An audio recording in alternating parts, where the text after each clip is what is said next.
Hello, I am Bethany Warnches, real estate agent with Addison Jones, and you are watching Tuesday Talks with Bethany, where I answer real estate FAQs. Today, I am going to be covering the topic sensory marketing.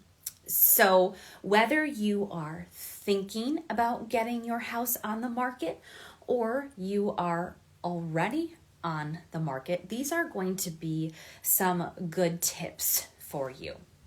So early on in our lives, we learned about the 5 different senses.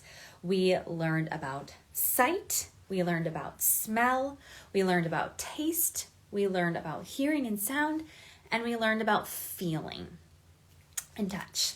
So let's cover them. First off, I am going to talk about taste.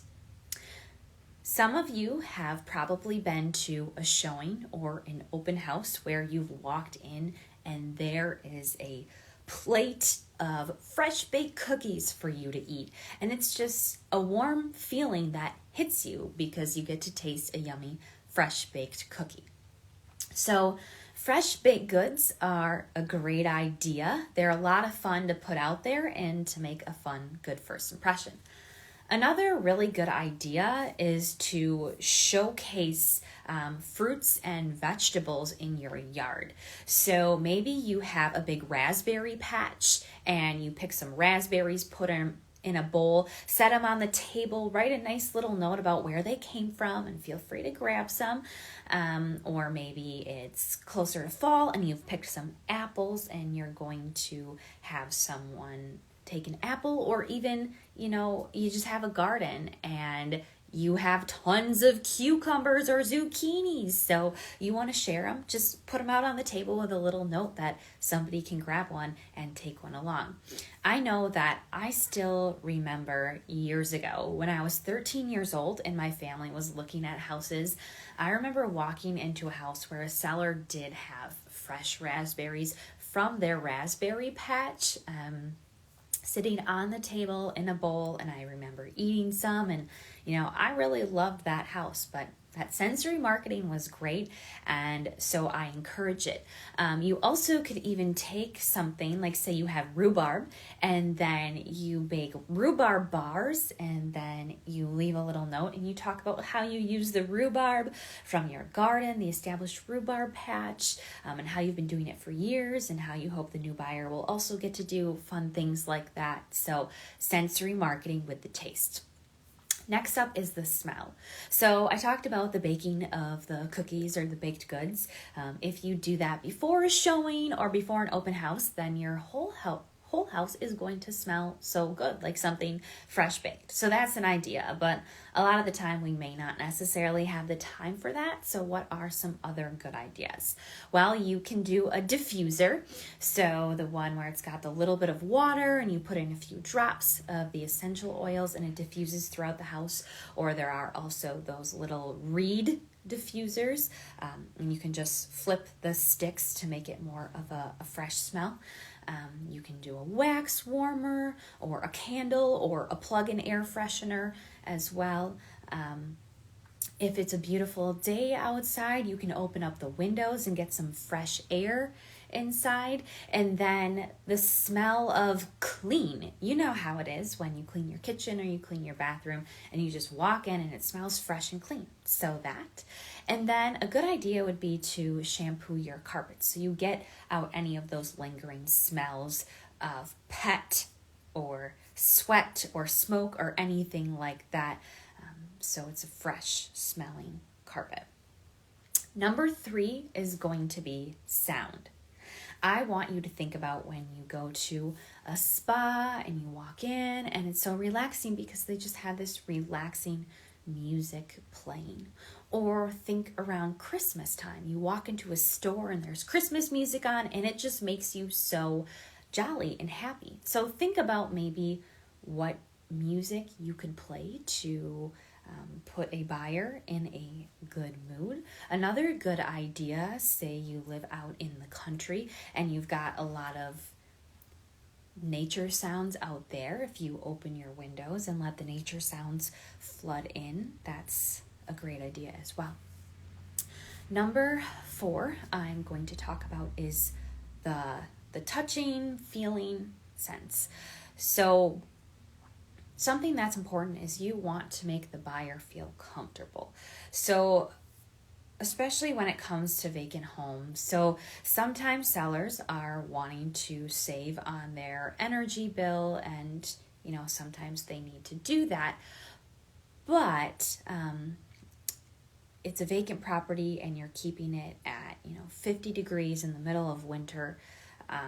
A buyer walks in and they notice that it's cold. They know that they have to keep their coat on.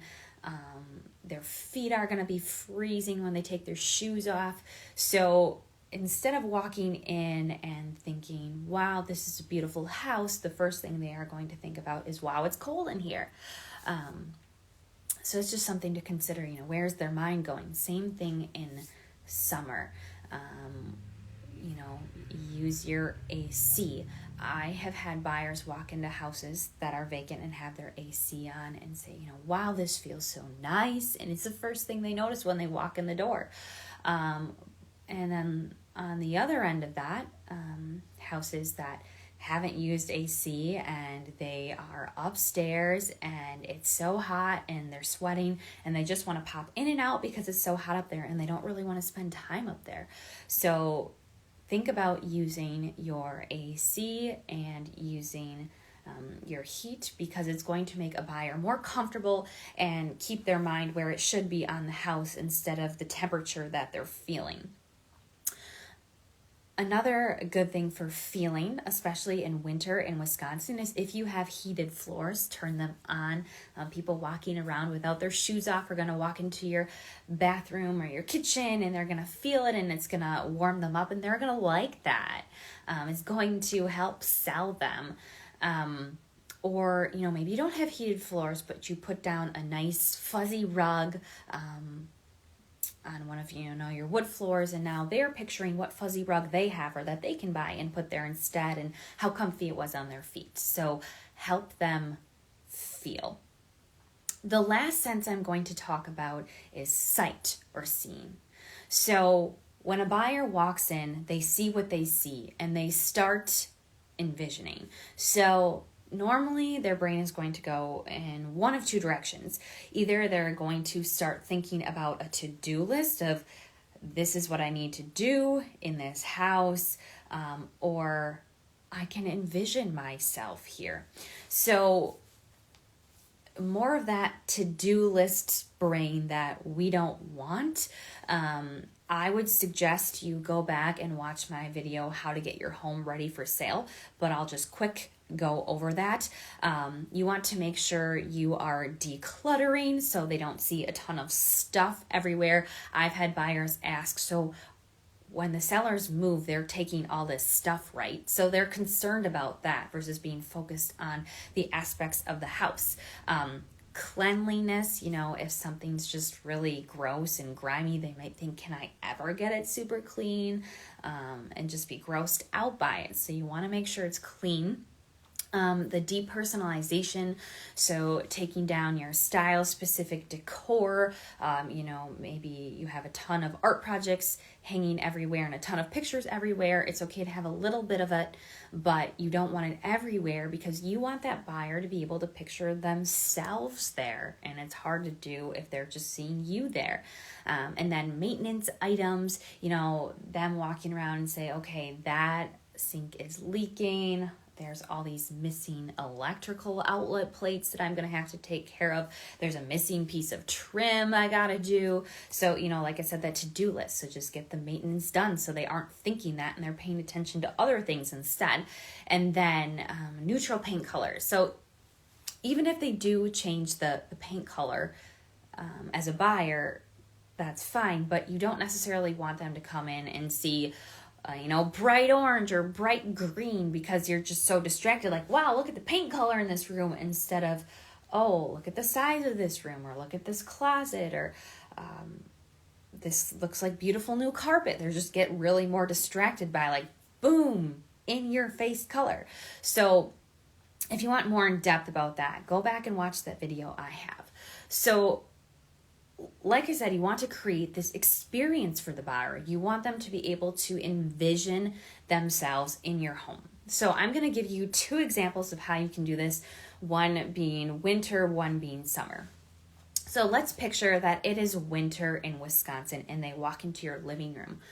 How can you set it up so they feel that experience? Maybe you have a fireplace going, kind of setting the mood. You have some fuzzy blankets folded up, either sitting on the couch, on a blanket ladder, in a basket, and maybe one draped over the couch like a throw blanket, so you give that cozy vibe. And maybe you've got some good coffee table books or a board game nicely set up on the coffee table for a family or a couple or a group of friends to play. And maybe you have a few candles burning with some seasonal scents. Maybe you have some lamps on, giving some ambiance. So that is the way that someone can walk in and just imagine an evening there, a weekend there. And then let's talk about summer. So a good one to do would maybe be if you've got a nice back patio. So you've got a nice back patio set out there with a beautiful umbrella. You've got fresh cut flowers in a vase sitting on the table. And if you cut them from your yard, feel free to leave a little note about that.